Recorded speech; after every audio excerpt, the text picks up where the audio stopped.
Namaskar to all of you. Something on greed and jealousy. One cannot live without the other. They are very close cousins. If greed exists, jealousy will also exist. Many times, a desire doesn't remain a desire.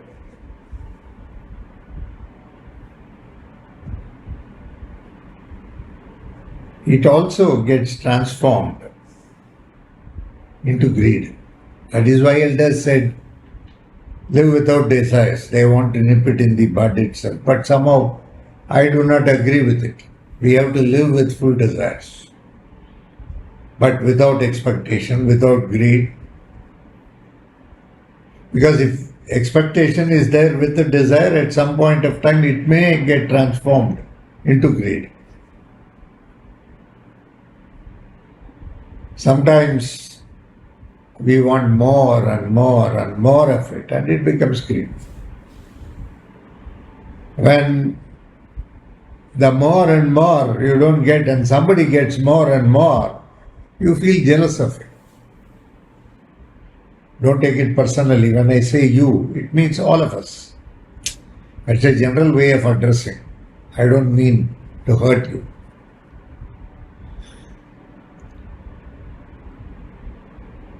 So, the more and more and more, it doesn't stop. It's greed.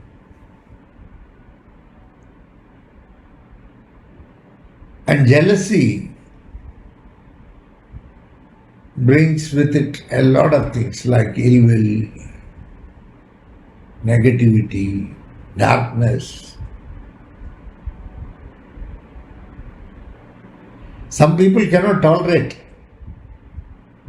looking at somebody being well off.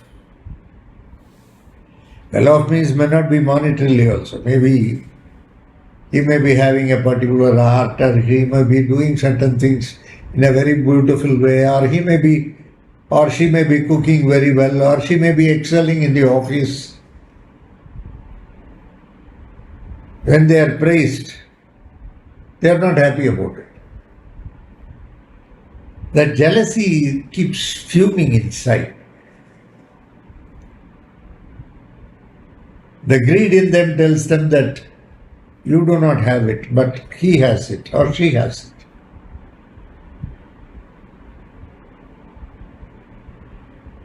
At that particular point of time, they somehow try to fill that emptiness. They have a sort of emptiness. That emptiness, they want to fill it. They try to do various things. In the process, they will be telling a number of lies also. Lies which others will believe that to be true. And they will fall a prey to what they are saying.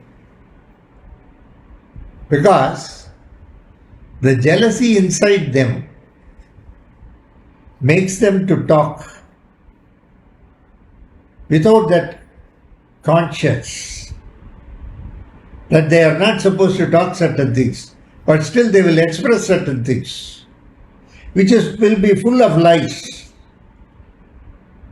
Unfortunately, the gullible people fall a prey to what they are saying. That is one way of jealousy where people try to become famous. The greed of not being famous or the greed of not being recognized becomes jealousy. And in order to attain that, they tell very big lies. Some people will say Himalayan lies.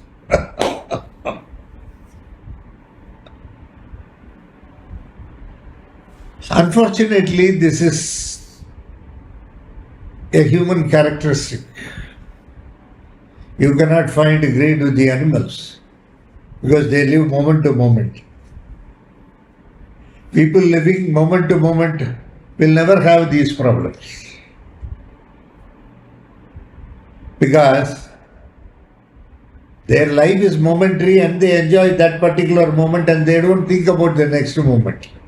Only people who are thinking about next moment may have to frame certain things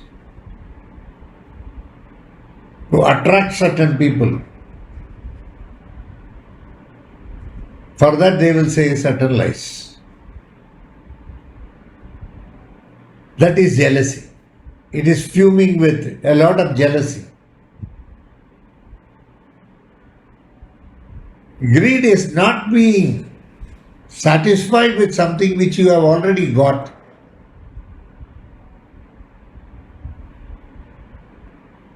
And sometimes greed may be that you may not be eligible for it, but you may long for it.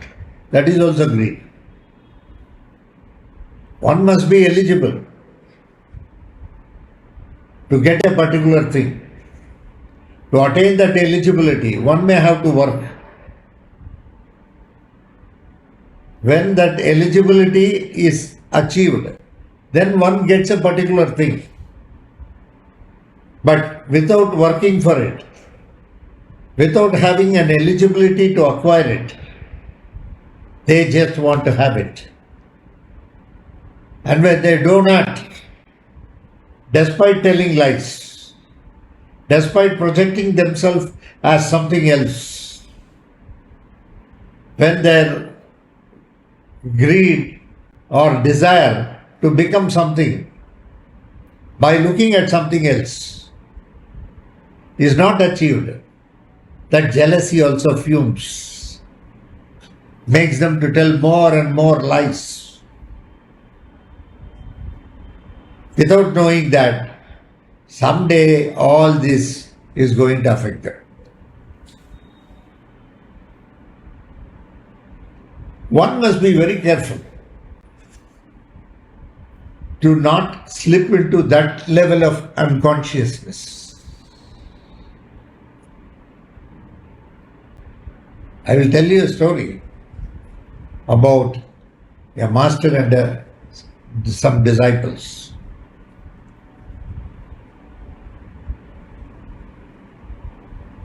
There was a very great master. He had a number of disciples,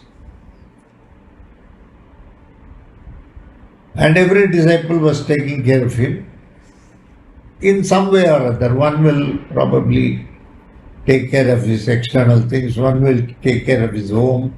He had various disciples doing various activities. There was one disciple who was always very jealous of the disciples who were working inside the ashram of the master. This disciple was never allowed to come inside the ashram.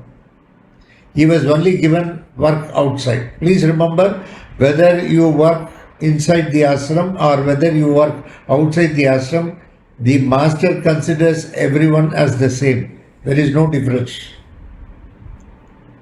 There is no difference between the one who is sitting with him 24 hours and one who is not sitting with him 24 hours.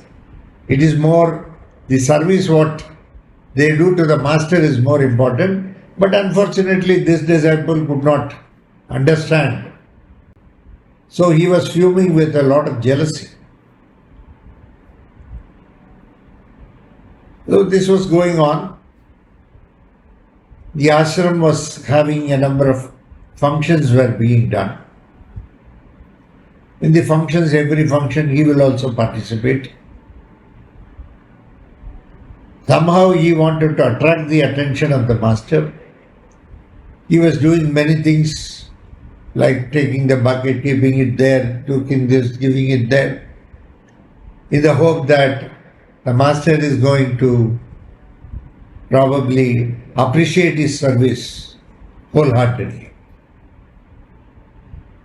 Master was keeping quiet. He was looking at him, but he never appreciated him in the open. This was going on. The disciple was very jealous of the other disciples.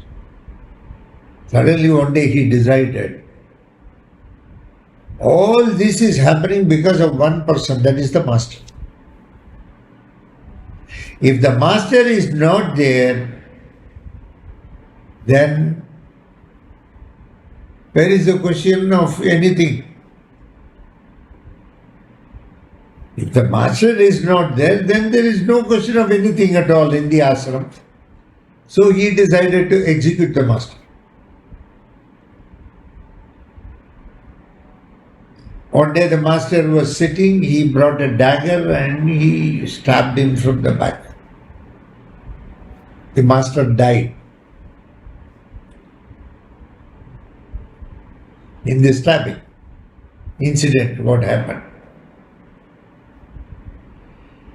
Then no doubt he was caught and he was handed over to the king. The king had to sentence him to death and all those things happened. And that Atma could not reach the ether. It was stolen away by the dark forces. Virajita took that soul away. And we had to fight. This job was handed over to me by my guru, Maharishi Raja. He said, we have to bring him back to our side. The time has come for us. He might have done a harm to somebody, but that soul has to be with us. We had to do a lot of prayogams to bring him back into the system.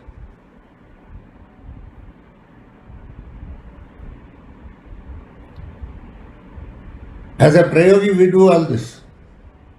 One person being jealous on account of which something happening in the Gurukulam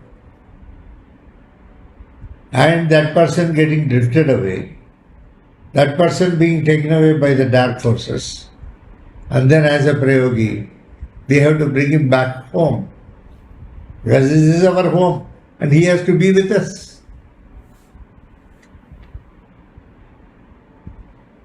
Jealousy can go to that extent where the master himself was executed in the past by the disciple. Okay. It was the will of the Lord. It was there in the fate, destiny. So it had to happen like that. So it happened like that. Okay, fine. But the jealousy can go to that extent where the master himself was executed by the disciple of a Gurukulam. Jealousy is so dangerous. Greed is very dangerous. Jealousy is very dangerous. The master always keeps disciples' interest in mind. That is why he is a master. Adigadat tatvataha Sishya hita yodyataha satata. Adigadat tatvataha. Not a normal philosophy. A guru doesn't belong to a normal philosophy. Adigadat tatvataha. Nobody can understand that philosophy. It is beyond one's understanding. It is beyond one's comprehension. That is a guru, a master. Nobody can understand. He is a prayogi. Adigatat tattvataha. Sishya hita yodyataha satatam. At every point of time, it is the hitam of the Sishya that is important. Hitam is not good, it is something more and more. It cannot be defined at all. So, the Shishya's Hitam is more important. The Shishya's Hitam is more important. He doesn't think anything else other than the welfare of the disciple. You see, in this case, Raja said, we have to bring him back. We brought him back. So jealousy is so dangerous. About greed, I will tell you a story. There was a king who had the habit of going on a horse in the morning, horse ride. When he goes in the morning on horse ride, he will give anything what anybody asks. He will only say one thing, don't ask for my kingdom. It's not possible. I can't give. That has to be given to my progenies.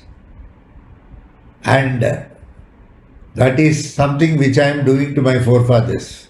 I have become a king because of my forefathers, because they were the king. So I have to pass it on to the future kings. I have to give it to my kids. I cannot give it to you. But other than that, anything you ask, I will give. There was a fakir. Somebody said, every day you are begging on the streets. If you go and beg with the king, once for all your problem will be solved.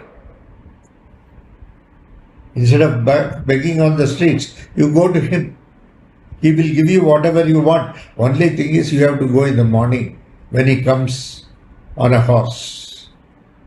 At that time you ask him. The fakir went in the morning.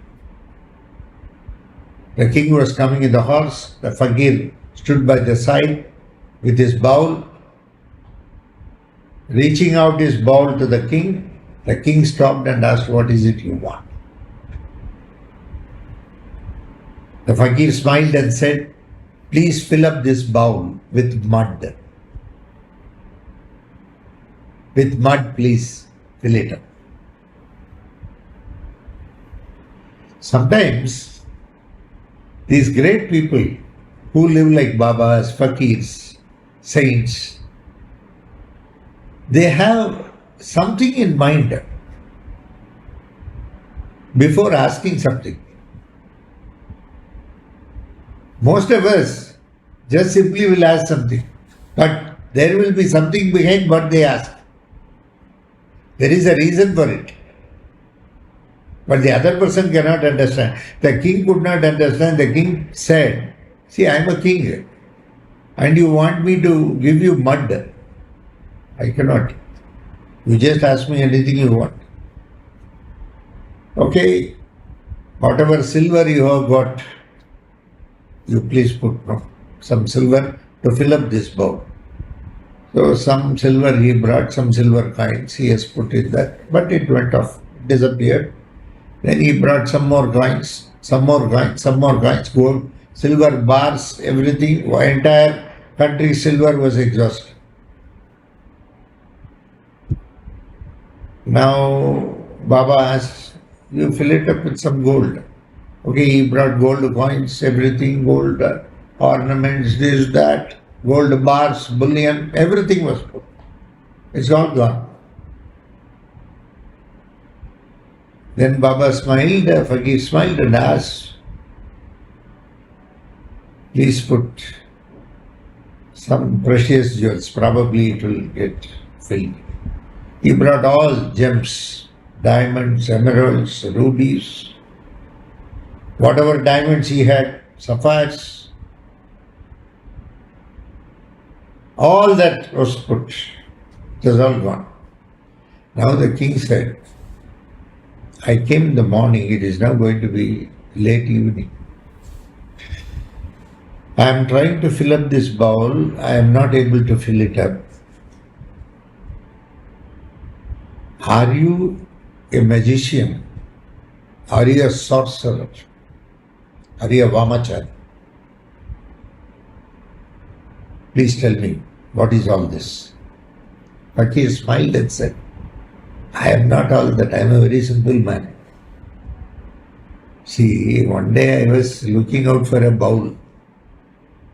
At that time I happened to pass by a graveyard, so I went there. Any bowl will be there for my begging purpose. There was one skull, a human skull, probably one of your subjects, people.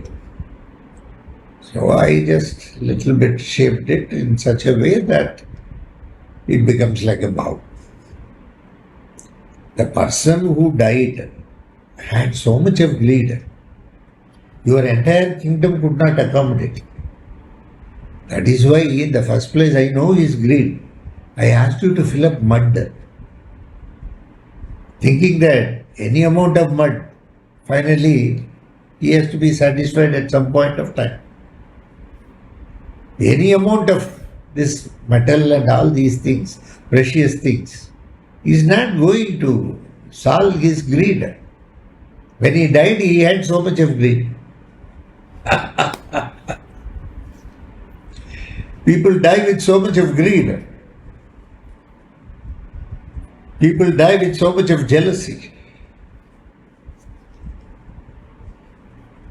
So the greed was to that extent. His entire kingdom went inside. Where it went, nobody knows. That is greed. More and more and more and more. There is no logical end to it. That is why those days they thought, no, desire itself they didn't want to have. But I will say basically desire is needed for life. To live on earth is a desire. Even to have an aspiration like Atma Sakshatkaram, to have Atma Sakshatkaram, or to merge with the Lord, or to be with the Lord and do service, whatever kalacharam or whatever philosophy you may belong to, school you may belong to achieve that, you may be working for doing something. And that upasana itself is desire. If desire is not there, you won't do that also. Even having a desire to be with the Lord is a desire. So without desire it cannot. Without desire life will become suicidal. Life will become very meaningless for you. You will feel nothing. So you may start also feeling lonely. Aloneness is different, loneliness is different. So that being the case, desire is very important. Without desire, but living with desire and without expectation is an art. That one has to develop. If one can develop that, greed will not be there in the first place. But when desire is given, just like that, it keeps running. A monk was riding a horse. The horse was running. Somebody asked, "Where are you going?" He said, "Don't ask me, ask the horse. It is taking me." That is the mind. You do not know. The mind goes in various ways. It's an uncontrolled mind. An uncontrolled mind leads to greed. A mind which is not under the control of heart will definitely fall into greed. A mind which is under the control of heart will know to live with desire, without expectation. Somehow I thought I should exchange with you a little bit on this.